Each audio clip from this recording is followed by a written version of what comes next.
പോലെയൊക്കെ നമുക്ക് ചെയ്യാവുന്നതാണ്. എനിക്ക് തോന്നുന്നു നമ്മൾ ഇനി ജലാറ്റിൻ കൂടി ഇടുമ്പം കുറച്ചും കൂടി. ജലാറ്റിൻ നമ്മൾ ഇതിന്റെ കൂടെ ഇടുന്നില്ല, വേറെയാണ്. നമ്മൾ വേറെയാണ്.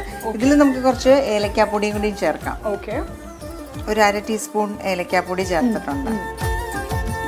ഇതൊക്കെയാണെങ്കിലും എനിക്ക് നല്ല വെളുത്ത കളറിൽ തന്നെ ഈ പായസം കിട്ടണം. ഇതിന്റെ കളറ് മാറിപ്പോകരുത്, നല്ല പ്യോർ വൈറ്റ് ആയിട്ട് തന്നെ ഇരിക്കണം. അതിന് വേണ്ടിയിട്ടാണ് വൈറ്റ് ആണോ ചേച്ചിയുടെ ആദ്യത്തെ സോദിക്കറിയും? അത് വൈറ്റ് കളർ, ഇട്ടിരിക്കുന്നത് വൈറ്റ്, ഡെസേർട്ടും വൈറ്റ്, ഒന്നിലും കളർ മാറാനേ പാടില്ല. അതായത് സമാധാനത്തിന്റെയും സന്തോഷത്തിന്റെയും കളറാണ് വൈറ്റ് എന്ന് പറയുന്നത്. അങ്ങനത്തെ ഒരാളാണല്ലേ പൊതുവെ? അതെ അതെ അതെ. ഞാൻ 3 ഫ്രൂട്ട്സിന്റെ പൾപ്പ് എടുത്തു വെച്ചിട്ടുണ്ട്. അപ്പൊ ഇത് 3ന്റെ നമ്മള് ജെല്ലി തയ്യാറാക്കണം. അതിനായിട്ട് നമ്മൾ ഏകദേശം ഒരു 1/2 കപ്പ് നീരെടുത്തിട്ടുണ്ട്. ഇനി ഇതിലേക്ക് നമുക്ക് കുറച്ച് പഞ്ചസാര ചേർക്കണം. 1 ടീസ്പൂണൊക്കെ ധാരാളം മതി പഞ്ചസാര. ഇനി നമുക്ക് ഇതിലേക്ക് ജലാറ്റിൻ ചേർക്കണം. ജലാറ്റിൻ നമുക്ക് വെള്ളത്തിലൊന്ന് കുതിർത്തിട്ട് വേണം ചേർക്കാനായിട്ട്. അപ്പൊ ഞാൻ ഓൾറെഡി ഇത് കുതിർത്ത് വെച്ചിട്ടുണ്ട്. ഇത് കുറച്ച് മതിയോ ചേച്ചി? ഇത് നമുക്കൊന്ന് ജെല്ലി ആയിട്ട് കിട്ടാൻ വേണ്ടിയിട്ട് മതി. ഇനി നമുക്ക് ഓരോ ഫ്രൂട്ട് പൾപ്പ് എല്ലാം നമുക്ക് ഇതുപോലെ തന്നെ എടുത്തു വെക്കണം.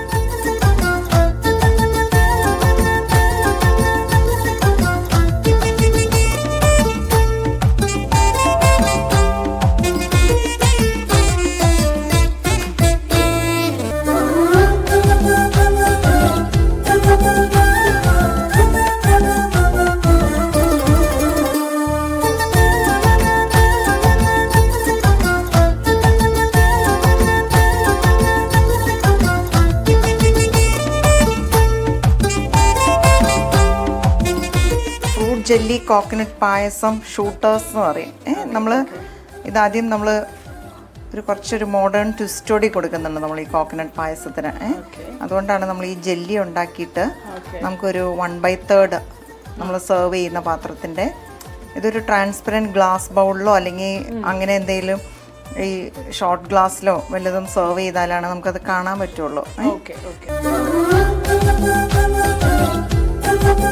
നമ്മളെപ്പോഴും ഈ സെയിം തന്നെയല്ലേ കഴിക്കുന്നത്. അപ്പോൾ കുറച്ച് വെറൈറ്റിക്കൊക്കെ വേണ്ടിയിട്ട് നമുക്ക് അതുപോലെ കുട്ടികൾക്കൊക്കെ ആണെങ്കിലും പ്രസന്റ് ചെയ്യാനൊക്കെ നല്ല കുട്ടികൾക്കൊക്കെ ഇഷ്ടമാവും നല്ല കളർഫുള്ളായിട്ട് നമ്മൾ പായസം സെർവ് ചെയ്യുമ്പോൾ. അതെ അതെ. ശരിക്കും നമുക്ക് ഇങ്ങനത്തെ ഡെസേർട്സ് ഒക്കെ നമ്മൾ ഈ എക്സോട്ടിക് റെസ്റ്റോറൻറ്റ്സിലൊക്കെയാണ് കാണാറ്. അപ്പോൾ അവിടെ പോയാൽ മാത്രമേ ഇതൊക്കെ കിട്ടൂ എന്നുള്ള നമ്മുടെയൊക്കെ ഉള്ളൊരു ചിന്താഗതികളെ ശരിക്കും ഇത്തരത്തിലുള്ള തോഷ്മ ചേച്ചിയെ പോലത്തെ ഒരുപാട് യൂട്യൂബേഴ്സ് ആയിക്കോട്ടെ, ഷെഫ് സ്പെഷ്യലിസ്റ്റുകളായിക്കോട്ടെ, അവരൊക്കെ നമ്മളെ ഗൈഡ് ചെയ്ത് സിമ്പിളാക്കി തരും അല്ലേ. എന്ത് എക്സോട്ടിക് സാധനം നമുക്ക് വീട്ടിൽ വെറും 10-20 മിനിറ്റ് കൊണ്ട് ഉണ്ടാക്കാൻ പറ്റുമെന്നുണ്ടെങ്കിൽ എന്തിനാണ് നമ്മൾ വെറുതെ പുറത്ത് പോയി കാശൊക്കെ ചിലവാക്കുന്നതെന്നാണ് ഞാനിപ്പോൾ ആലോചിക്കുന്നത്.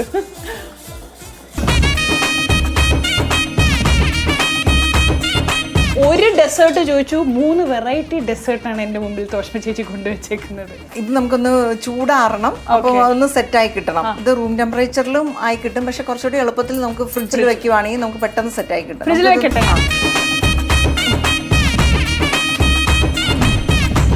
കുക്കിങ്ങിന് ഈസി പീസി ആക്കാൻ ഓൾവേസ് പിക്ക് യൂടെൻസിൽസ്. കാരണം കാണാനും ലുക്കുണ്ട്, എന്ത് ഡിഷാണെങ്കിലും നല്ല എളുപ്പത്തിൽ ചെയ്യാനും പറ്റും. ഇത് ശില്പ കഴിച്ചിട്ട് നോക്കിക്കേ, ഇതിന്റെ ഷുഗറും എല്ലാം കറക്റ്റ് ആണോ?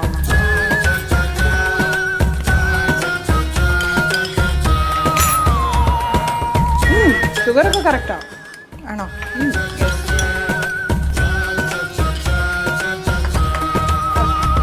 ഇതാ നമ്മുടെ മാംഗോ പൾപ്പ് വെച്ച് നമ്മൾ ജെല്ലി സെറ്റ് ചെയ്തത് സെറ്റായിട്ടുണ്ട്. നമുക്കിനി സൂക്ഷിച്ച് അനക്കാതെ ഈ കോക്കനട്ട് പായസം നമ്മൾ റെഡിയാക്കിയത് ഇതിൻ്റെ മുകളിലോട്ട് ഒഴിച്ചു കൊടുക്കാം. എളുപ്പത്തിൽ വീട്ടിൽ കാര്യങ്ങൾ വെച്ചുകൊണ്ട് ഉണ്ടാക്കാൻ പറ്റുന്ന ഒരു സംഭവമാണിത്. കണ്ട ഒരു 5 സ്റ്റാർ ലുക്കും. ഇതുപോലെ നമുക്ക് ബാക്കി എല്ലാ ഫ്രൂട്ട് ജെല്ലിയും നമ്മൾ റെഡിയാക്കിയത് വെച്ചിട്ട് അതിൻ്റെ മുകളിൽ നമുക്ക് ഈ കോക്കനട്ട് പായസം ഒഴിച്ച് നമുക്ക് കിവിയുടെ മേലെ ഇത് ഒഴിച്ച് കിവി പീസസ് പോമഗ്രാനറ്റിന്റെ മേലെ അങ്ങനെ അല്ലേ? അതെ. സോ വീട്ടിൽ വരുന്ന കുറച്ച് ഇന്റർനാഷണൽ ഗസ്റ്റിനൊക്കെ ഇംപ്രസ് ചെയ്യാൻ പറ്റിയ സംഭവം കേട്ടോ ചേച്ചി ഇപ്പോൾ ഉണ്ടാക്കിയേക്കുന്നത്.